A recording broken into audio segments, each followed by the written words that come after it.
father is 1/2. Right? The chance.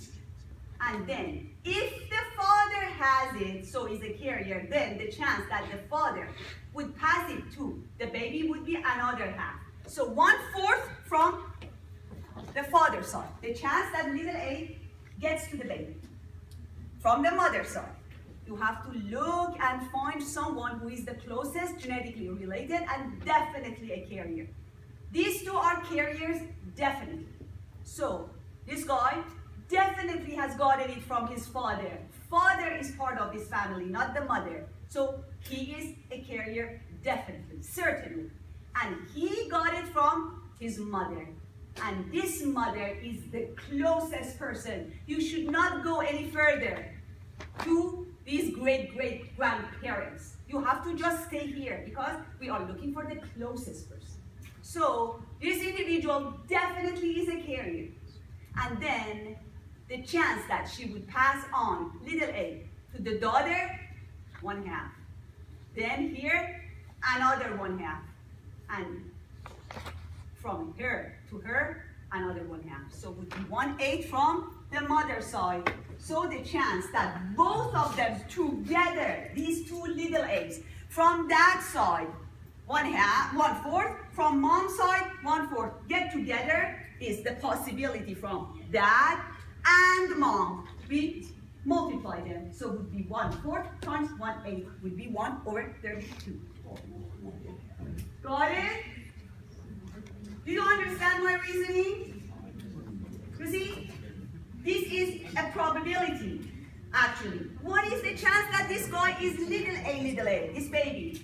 When little a comes from mom and dad. So you have to calculate the chances of either side and multiply them together. So the chance for dad to be a carrier is 1/2 because of this guy, whom we are certain is a carrier because of these two. The chance for mom is 1/8 because this is the person who is the source of this abnormal allele. So 1/2, 1/4, 1/8. Mom, dad, both. 1/4 times 1/8, 1/32. Let's do the next one. In this pedigree, we are looking for the chance of this one to be affected. Again, autosomal recessive. So, same criteria. You have to look for a person who is definitely a carrier. So, this person seems to be the closest one. So, you start from this guy. Please follow my cursor here. So, when she is affected, what do you conclude? The parents are both carriers, definitely. Yeah. So, in order for this guy to be affected, both of the parents must be carriers. If we want this baby to be affected, this means that mom should pass little a and dad should pass little a as well. So, these two both should be carriers. This is the only way that two normal individuals can have an affected child with autosomal recessive traits. Okay, so for this one, the closest person whom we are sure is a carrier is her mother. You see? Because these two both are carriers, definitely. So we have to calculate the chance that she, the mother, also is a carrier. Knowing that mom and dad both are carriers. So, what is the chance for the normal offspring of two carriers to be a carrier? What? 2/3? 1/4? For what? What is the chance that the normal child of two carriers to be a carrier? 2/3? No, not 50%. 2/3? No. Pay attention to this. It's 2/3. Someone It's 2/3. got the answer. Wait. Mom and dad both carriers. Okay? So, mom is pregnant. This is the mother, suppose. Mom is pregnant. We don't know what the baby is. Normal, abnormal, boy, girl, nothing. This is autosomal recessive. So these are the chances for unborn child, Yeah. the chance to be a carrier, There you go. Yeah. 50%. 50%, Because exactly. we don't know. But if mom is not pregnant, the baby is born here. She is here sitting normal because this is this guy, this boy, this girl. We know she is not affected. She is normal. But we are looking for the chance that she is a carrier. So for sure, she is not little a because she is normal, right? Yeah. So she is either big A or big A, little a. What is the chance to be a carrier? 2/3. So the chance for this woman to be a carrier is 2/3. The chance to pass it on is 1/2. So 2/3 being a carrier and to pass it on 1/2. So the chance that the baby gets it from the mother's side is 1/3. Now for the father's side. Are you following me? No, can you say that over? Which one? Starting from the The pregnant mother?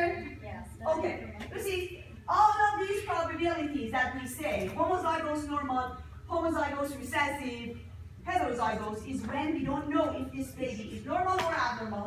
She's there, not born yet. So these are the possibilities. So if we want to calculate the chance that mom and dad both carriers, mom's pregnant, or would have a baby in the future, for this baby to be a carrier would be 2 out of 4, 50%, right? Because we don't know which of these is going to be the baby. So the chance out of 4 would be 2. But when the baby is born, and we know she is normal, we know, so we have to put aside the box for the affected individual. So definitely she is not the little a box. She is either this or this or this. So the chance to be a carrier is 2 out of 3. So the chance of the normal child of carrier parents is 2/3. But being a carrier is not enough. Because when this woman is big A, little a, still there is a 50% chance that she passes little a, not big A. So the chance is 1/2. Yeah. So 1/3 from the mother's side, from the father's side.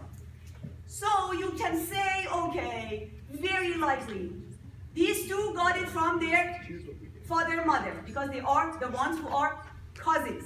And then she got it from this dad, and dad got it from one of the two great-grandparents. Either one, doesn't matter. Very, very likely. We don't know which one. And this one also from one of these two. So one of these two actually was the source of passing this allele to a bunch of individuals in the next generation. And then it was the way actually it started being spread to other individuals. So the closest person to this guy who has all of these 3 characteristics should be one of these 2. You cannot find any other person with these characteristics. So suppose this mother. So she is a carrier. So chance to pass it on to this one, 1/2, 1/4, 1/8, 1/16, 1/32. From the paternal side of father's side, 1/32. And mom, 1/3. So we want this guy to get little a from mom and dad would be 1/3 times 1/32, 1/96. Make sense? Okay. Yes. Good way. For Okay. the way up at the top, Uh-huh. the progenitors of this recessive disease, since they're both listed there, can we? You have to just consider either one. You can choose one of them. So just assume that one is. Just one of them, yes. Yes, one of them was the source. So you can consider the mother or the father, either. Because if you assume that both were, then it would be 66%. If you assume that both of them are carriers, then the story is definitely different because these two should have been probably family members. Yeah, so because of that, family members doesn't mean sister brothers. Could be cousins, could be second cousins. All of these are possible. But when you don't see any consanguinity marriage, so you have to assume they are unrelated. So just one of them was the person who passed on little a. Okay? So, in this pedigree, we want to know the pattern of inheritance. First of all, too many individuals affected. We have lots of individuals in both generations, in 3 generations. And so we know first, you have to distinguish between dominant and recessive. This is the first step. When too many people are affected, every generation has an affected individual. Think about dominant, not recessive. Only when we have a pedigree like this,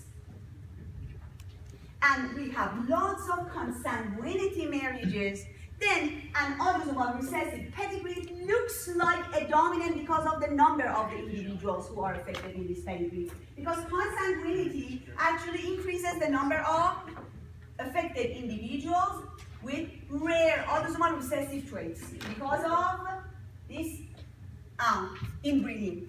But whenever you don't have consanguinity, the disease seems to be just autosomal, an autosomal trait. Usually for autosomal recessive traits, you don't have too many affected individuals, just some individuals in the bottom generations. Therefore, this one seems to be a dominant. But which dominant? Autosomal dominant or X-linked dominant? Again, it is hard to prove that something is autosomal dominant, but it is easier to exclude X-linked dominant by the presence of male-to-male transmission, right? So whenever in a dominant pedigree you saw a male-to-male transmission, not the symptoms, transmission of the abnormal allele, X-linked dominant is excluded because father never passes on X to any of the sons. So in this situation, you don't know the penetrance of this disease, but you have to always consider incomplete penetrance. So whenever you are dealing with a dominant trait, either one, X-linked or autosomal, start looking for at least one affected parent for every affected child. So these two have it, and she is the one. But for these two, knowing that grandpa also is affected, father is the source, right? Even though he doesn't show it. This means that this is a dominant trait with incomplete penetrance. But what dominant? Since the father has the disease, the allele, abnormal allele, definitely. So, and the father of the father also, it cannot be X-linked. So it is autosomal. Because this is a male-to-male transmission. Yes? It actually works for it to be an autosomal recessive, though. No, this is not autosomal recessive. Why is that? Because the question doesn't state whether or not there's incomplete penetrance. And if you take into account if it's autosomal recessive, then it ends up working. It cannot be autosomal recessive because you have to consider, first of all, if this is autosomal recessive, first of all, too many for affected individuals based on the criteria. Then if these two both are affected and this is affected, so the only way that these two could be affected is this one to be a carrier. Yeah. Okay, so this carrier, this one affected, and this one affected while just one of the parents is affected, so this woman would be affected, would be a carrier. Yeah. And so this woman should be a carrier as well. Mm-hmm. So how is it possible that just random wife husbands within a family who are unrelated genetically, because this is not consanguinity, just carriers, all of, how many of us in here are carriers of, an autosomal recessive disease? Cystic fibrosis, the most prevalent disease, autosomal recessive, seen in whites in America, or sickle cell. How many of us are, even in that situation, you cannot consider all of these individuals carriers. But this is not. It's unlikely, however, because the question doesn't state that there is incomplete penetrance. It is still possible. No. You have to always consider the most probable. The most probable. When you are a genetic counselor, when you are a geneticist, this is what is given to you. So you have to always consider the most probable. The most probable for this one is a dominant